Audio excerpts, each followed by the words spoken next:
So one thing I don't understand is why Microsoft and Sony haven't made their very own Call of Duty competitors yet. I play a lot of Call of Duty. I might even have a bit of a problem. I'm trying to work on that. I have an addictive personality. It has gotten me into trouble in the past. And yeah, anyways, Call of Duty is the least of my problems. But, so I feel very, very familiar with Call of Duty and how it works and what the feedback loop is and the dopamine hit that you get and why it's, all the different gameplay loops that keep people playing. And it's pretty simple, really. Ubisoft is trying to make one right now with Xfinity, whatever the fuck it's called. It's a terrible name for a game. They need a new name for that game. I played some of that game. It does a pretty good job of being a Call of Duty clone.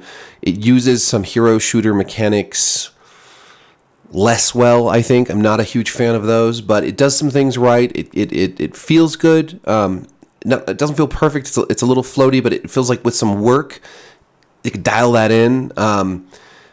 The maps are all right. There's some pretty good ones, but I don't know. Overall, I think it's not going to be a Call of Duty killer. I just don't think. First of all, it's Ubisoft, and I just don't believe in them. I don't believe in their ability to create a strong game, live service game that can be sustained and fair and a good free to play experience. I don't see it.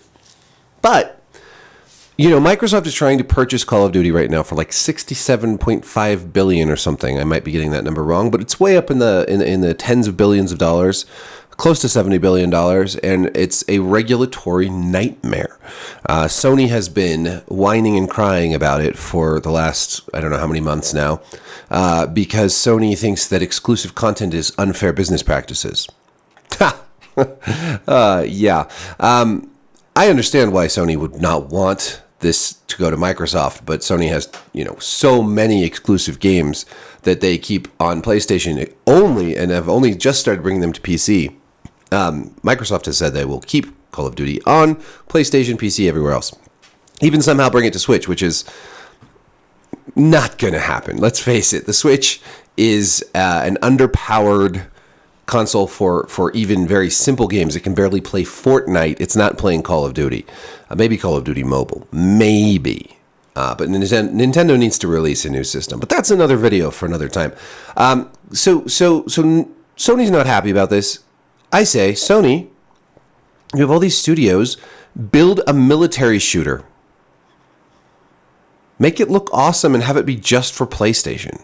Maybe release it on PC also. I don't know.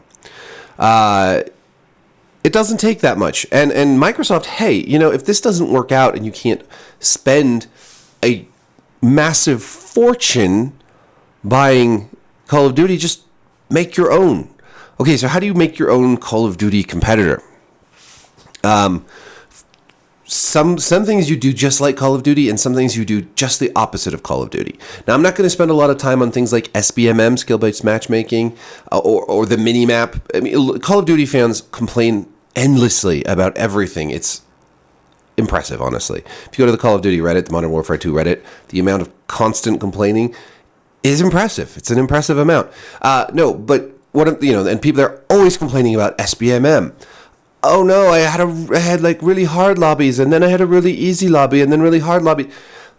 Lobbies are like that. Even if you don't have SBMM, you can get in really sweaty lobbies, and you can get in really, really stompy lobbies, and a lot of times you're in pretty mixed lobbies. I find myself in all kinds of lobbies, and I play this game a lot. My suggestion is to build a team that you can work with. If you have a team, you're going to perform better, you're going to play better, you're going to theoretically coordinate better, and so on and so forth. This is how you beat the matchmaking, if you can, and it makes it more fun too. Don't just play Shipment constantly, and don't just play TDM. Mix it up. Anyways, here's what I would do if I were, at Microsoft and or Sony, and we were trying to build our own military shooter. It would be. Here's what we do differently. One, it would be a military shooter that wasn't sold every year.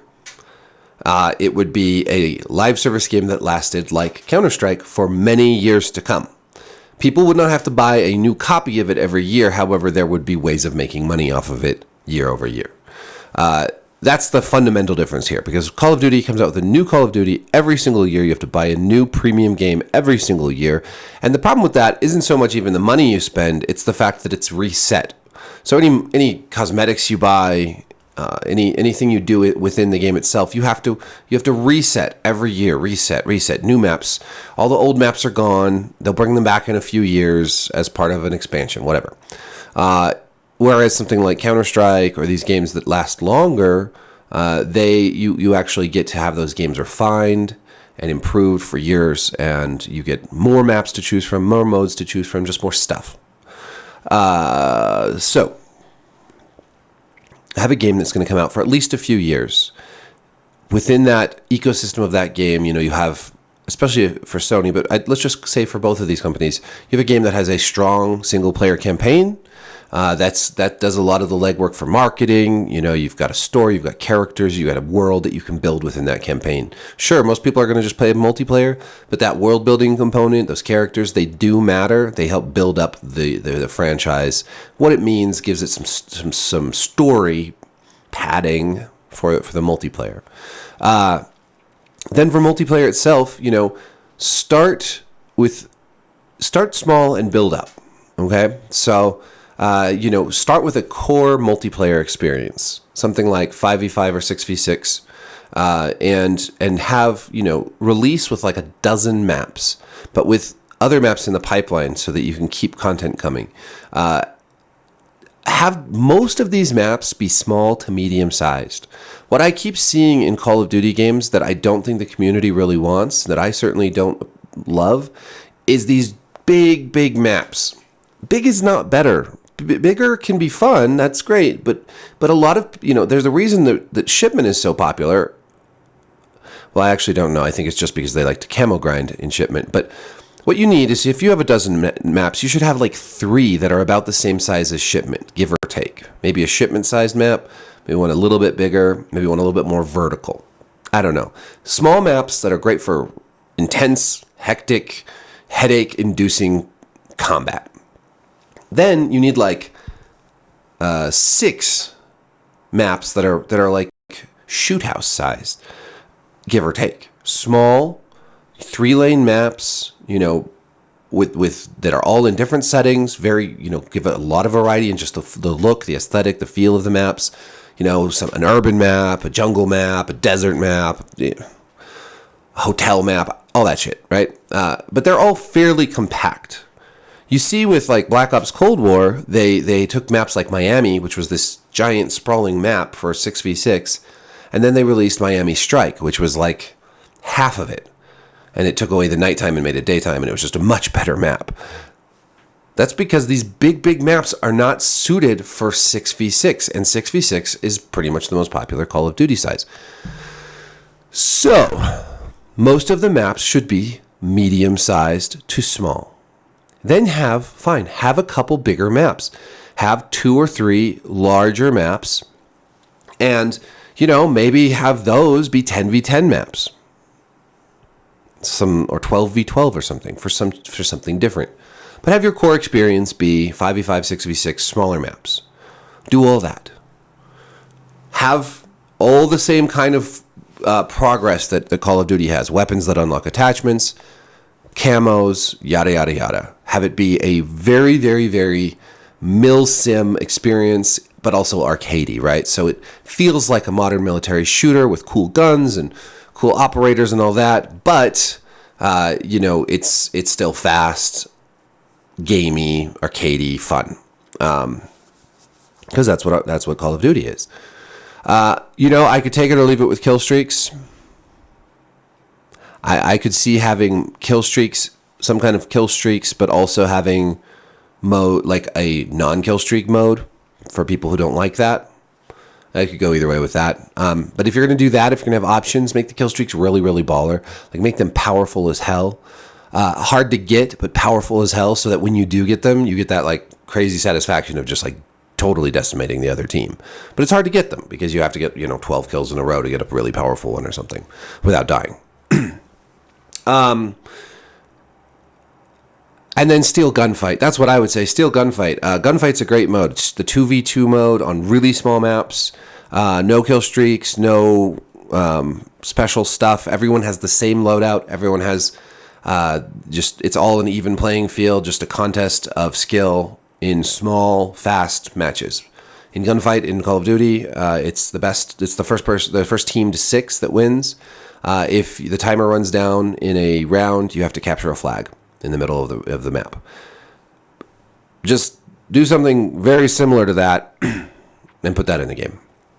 And that would be your launch. Just multiplayer, just your basics, just to get the feel of it, and have a really, really, really solid focus first and foremost on shooting, on the gunplay. One thing that Call of Duty does so well, and I think Modern Warfare 2 does, no one ever talks about this, but it does extraordinarily well. The best I've ever seen in any Call of Duty is the gunplay. The shooting is really damn good. It's very precise. The sound effects are very visceral and punchy. So you always get, when you kill somebody, you hear it, you feel it. The whole experience of like getting a kill or being killed in Call of Duty is very, very visceral. There's audio feedback. There's there's just all that feedback. If you're on a controller, there's the haptic feedback. I was playing Xfinity, the Ubisoft game, and there was times I was getting shot and didn't feel it. Like I couldn't tell I was being shot. My life was just draining, like a vampire was sucking it out of me, like my life force. You should feel, if you're getting shot, you should feel it. You should have feedback, like, oh, I'm getting hit from this side. I need to turn and leap out of the way, whatever. I don't know. So focus on that. The graphics obviously are important, but it's much more important that you get a game that can run 60 frames per second minimum with good punchy shooting that you can feel viscerally. Where the accuracy is extremely on point.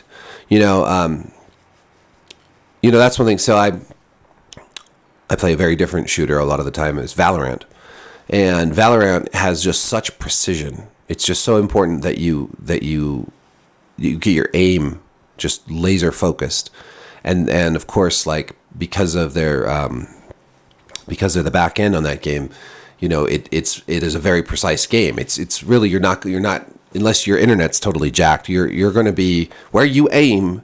If you aim well, that's where it hits. There's none of this, oh my God, it went right over their shoulder, but I was aiming right at them. That's important. Having a game that is very, very, very, very precise with the shooting, that's a shooter. And that's what a lot of first-person shooters, I think, they just don't get. And so get all those things. Get a core multiplayer experience for small or mid-sized teams that looks nice, but more importantly, runs really well. Release with at least a dozen maps, and then build from there. Build into a battle royale mode. Build into larger maps. Build into many, many more small maps. Have things that are handy, like I think server browsing, but also map voting. One thing that's infuriating about Modern Warfare 2 and Warzone is they're always adding and taking away modes. I think you just give people what they want, and people will gravitate towards the modes that are the most popular, and that's fine. Have lots of modes to choose from, but start small and build up. Start small, build up. There's nothing stopping these companies with all this money and all these experienced game devs out there from building their own Call of Duty clone, killer, copycat, whatever you want to call it. A military first-person shooter, arcadey, fast-paced, team-based video game that works as a live service game that could provide competition to Call of Duty. And there isn't much, because Battlefield has shit the bed for years now, and never had, in my opinion, the greatest shooting ever. It was cool because the scale was cool, and there were vehicles, but the shooting was always I could take it or leave it. Things like Rainbow Six Siege are just very, I know they're popular, but they're also kind of hardcore in a way that's cool, but it's intimidating for newcomers. You've got like Apex Legends, but that's just a battle royale. Also kind of intimidating because of the skill cap. I think something that appeals to both casuals and hardcore gamers like Call of Duty is why it's so popular. You have everything in Call of Duty. Like, people complain about content, but you go to Modern Warfare 2 right now and you've got co-op, campaign, raids, you've got ranked, you've got hardcore, regular, you've got 10v10, bunch of modes in 6v6, you've got gunfight, and then you've got Warzone, DMZ. There's a ton of content. If you're building a Call of Duty killer or whatever for Xbox or PlayStation 5, you don't want that much content to start with, but you want a game that can build it out over time, that you can release more single-player expansions to, that you can release more maps to, that you can have a battle pass or whatever you want to do. Hell, let's do some loot boxes. I kind of miss them. No, I'm kidding. I don't really. I mean, I kind of do. I actually had fun with loot boxes in Overwatch. I'm not going to lie. And then just support it. Support the hell out of it. For the remainder of the generation, right? That one game could be the rest of the PlayStation 5's life cycle. And then with the PS6, you release the second game. Or you release a major expansion that, is a paid expansion to get you into the next generation graphics or whatever. I don't know. That's what I would do. And that doesn't even touch on like story and stuff. I think you could take a very unique approach to the story for the campaign, for the setting. You could go a little more future tech. You could go a little more historical. You could just go straight up like modern warfare style. There's so much you could do. And of course, I have so many other ideas for different kind of shooters. But for just a mil-sim arcade shooter, Call of Duty killer, this is it. Focus on the core stuff that makes it great and build your own. You don't need to buy it. You don't need to buy Activision. You don't need to, Sony especially has such a history of making like so much exclusive content. And yet the closest they've ever come to something like this, well, they haven't. They've never really built anything like this, but they could. They really could. So those are my thoughts. Those are the thoughts that have been percolating around my head all this time. Thanks for watching. Let me know what you think in the comments. Be sure to like and subscribe. Hit the notification bell. If there's any shows, movies, games, topics, subjects, crazy shit in the news that you would like me to comment on, let me know. It's kind of it's been a little, I don't know, maybe I've just been a little out of touch the last couple weeks. But yeah, let me know. And I'd love to check out whatever you're into, and we can go from there. So peace.